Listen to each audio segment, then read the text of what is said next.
beautiful Sagittarian friends, and welcome to your horoscope for May of 2022, where this month, Sagittarius, we've got Mercury going retrograde, Jupiter stepping into Aries, and eclipse, Mars and Venus both moving into signs where they are in domicile, and we will end this month with a new moon as well. So it's an energetically busy kind of month. Now, I will tell you one thing I'm very excited for you is that there is a lot of energy running through Aries, which means your fifth house. This is play, this is joy, this is self-expression, this is romance, this is the things that you want to begin and bring conception to. So lots of energy available for you there.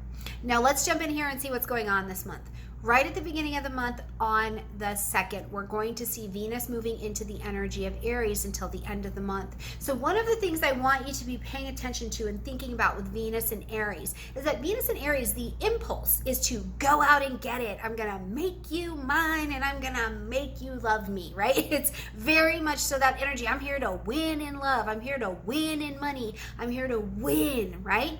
But instead, remember that Venus as a planet is an attracting energy, right? It makes the area very magnetic, so boldly, confidently, assertively, with fresh eyes, fresh perspective, and willingness, initiate what you would like in this area and then let the goodness come to you. Now, that goodness can look like relationships and romance. It can look like finance. It can look like other things that make this area valuable. Does something wonderful happen for your children or in the area of children for you? Or do you get a phenomenal opportunity to express yourself in some way that really has a weighted, beautiful value to you?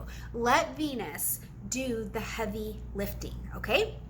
As we get to the 3rd, we're going to see Jupiter and Pluto, who's now retrograde, in a sextile to one another. As these two come into sextile with each other, the thing I want you to consider, or I offer for your consideration, is that as Pluto is retrograde, this is a sextile, so it creates a pocket of opportunity, but then we're intelligently taking action to make good use of that opportunity that is presented. And this is an opportunity to do business, have business negotiations and dealings go your way, make a deal that can really be successful down the road. But it is really a phenomenal alignment of your motivations, your ambition, and your purpose, all put to good use, and you kind of take this leap to expand your horizons and get out there. It's also the question of what makes you a better version of yourself and the greatest resource under this energy, and that is the opportunity that is being presented. Please let me know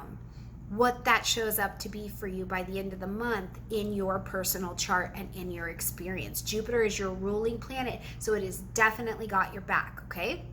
Now, as we get to the 4th and the 5th, we're going to see Uranus and the Sun travel together in the energy of Taurus. So this is in your 6th house. So what I just want to share with you quickly there, we'll get more into it in the weeklies, but expect the unexpected. Absolutely anything can happen. Absolutely anything is possible. If you've been feeling like I've been looking for work, I've been looking for projects, I'm a freelancer, I need a change to my health, something's going on with my animals, expect the unexpected with this energy, okay? As we get to the 10th, big circle on the calendar, because not only do we have Mercury stepping into its retrograde at 4 degrees of Gemini, but we're also going to see Jupiter stepping into the energy of Aries, okay? So again, we've got more Aries light up. There's a lot of expression available for you. Now,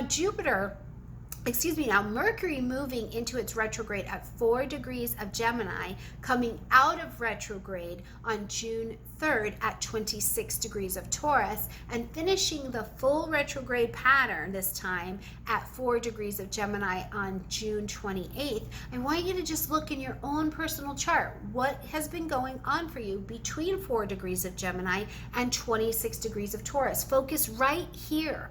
That's what this retrograde cycle is bringing you back to look at, to revise, re-edit, reconsider, reunite, reconnect. Now, if your Mercury happens to be retrograde in your natal chart, this retrograde period may not feel like a going into you, a big review going in, but instead a stepping out. Ideas, plans that you've been thinking about, working on behind the scenes, now they're becoming more public, or you're being pushed and rushed out a little bit. So keep that in mind, that it just may not be the hold and pause season for you, depending on how your personal chart is made.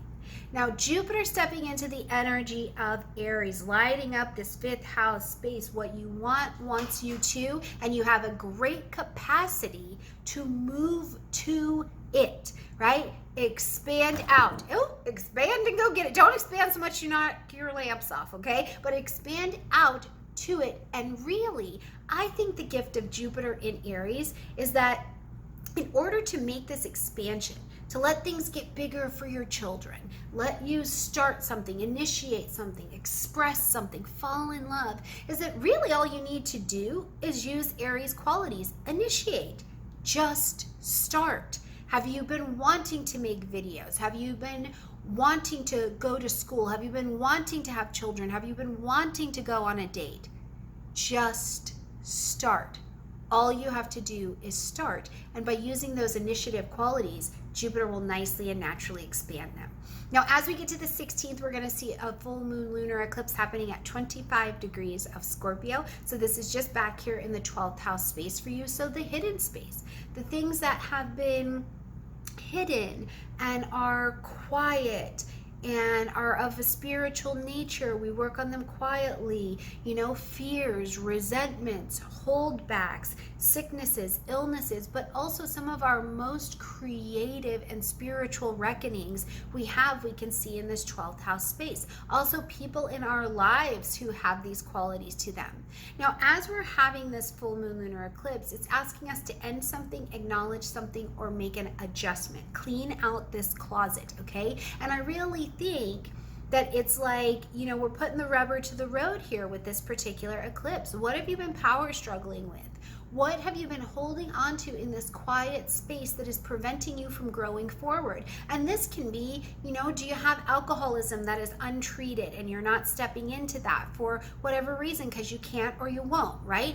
But just as much, is this a creative skill that you have, like a song, a poem, a desire to serve that you're holding yourself back from, and it's preventing your growth forward? And so you very much so, like a snake, like a Scorpio, have to shed the dead skin in order to really pop and advance forward. So what is it that is in the holdback position that really demands, with this square to Saturn at this moon, that we grow up in order to take advantage of it? And by growing up and stepping into that discipline, we're granted an abundance of freedom, and it is the gift. Discipline and freedom and surrender become the gift of self-love here. So really excited to see what this is for you. Doesn't mean it's always comfortable, but what you're going to put out here on the other side is absolutely fantastic. Okay, now as we get to the 20th, we're going to see the sun come into the energy of Gemini, lighting up that 7th house space. So bringing light, heat, life, and vitality, and your relationship zone could get chatty. It could get busy. It could be networking. You could be making decisions, having conversations. Ruling planet of this area, yes, is in retrograde. So you absolutely could be having conversations in relationships that you've already had before, but you're coming at it from a different perspective now. There's a different curiosity that's available. Or maybe you've even seen that you had some of your own holdbacks standing in a way of a really proper, helpful discussion or decision that needs to be made under this energy. It's really very good for your relationship. Now, just a day or two later, we're going to see Mercury moving back on the 22nd into the energy of Taurus. So here, go back to 29 to 26 degrees of Taurus in your chart. What were you working on? Because that's where the review is at this time. Now, on the 24th, we're going to see Mars move into the energy of Aries, being in domicile, so full power, ready to work, ready to do things, ready to get it done, right? Now, with Mars in Aries, get single-minded, get single-focused, right? I'm putting my attention here. I'm putting my romantic energy attention here. I'm putting my children energy here. Mars in Aries is not going in multiple directions. It's going where it's going. So until July, Be single focused. What is the thing you need to be focusing on to grow, that you need to take action on? What just needs to get done, right? It's May. Are you wrapping up the end of the year? You got to go through the school supplies with the kids. Are you filling out financial paperwork for your kids in their next year? You got to do the doctor. Are you making plans and booking a trip? Are you doing something romantically that requires you to be very single focused? Whatever it is, pull it in here, and I think you can really reap the benefits of working with Mars in that 5th house. Also, play. Play, play, play, play, play. Flirt, flirt, flirt with yourself, flirt with others, flirt. Venus on the 28th is going to move into the energy of Taurus, also a domicile energy, so bringing a pleasure principle to the table. In your 6th house, your daily routine, your health and wellness, including your mental health and wellness, your space with your animals, your job, your coworkers, who you're being of service to. Do you have a pleasure principle set up here, and are you using it?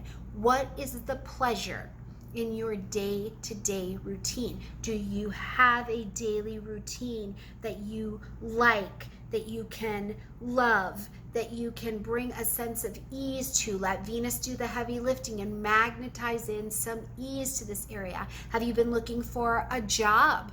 Have you been looking for that work, right? Venus can magnetize this area. Do you need some healing salve on an issue with a coworker or on a project? Right? This is a wonderful use of this Venus energy. Flirt with your life between now and July. Romance your daily routine. I mean, I don't know how you can make brushing your teeth more luscious, but Sag, it's your job this month to figure out how to do that, okay? As we're closing out this month, on the 30th, we're going to have a new moon at 9 degrees of Gemini. So you're planting your seeds of intention in your relationship zone. Oh, plant your seeds of intention for that stimulation, great conversation, networking to communicate yourself out, partnerships that really lift you up and support your next level ideas, that want to play with you, right?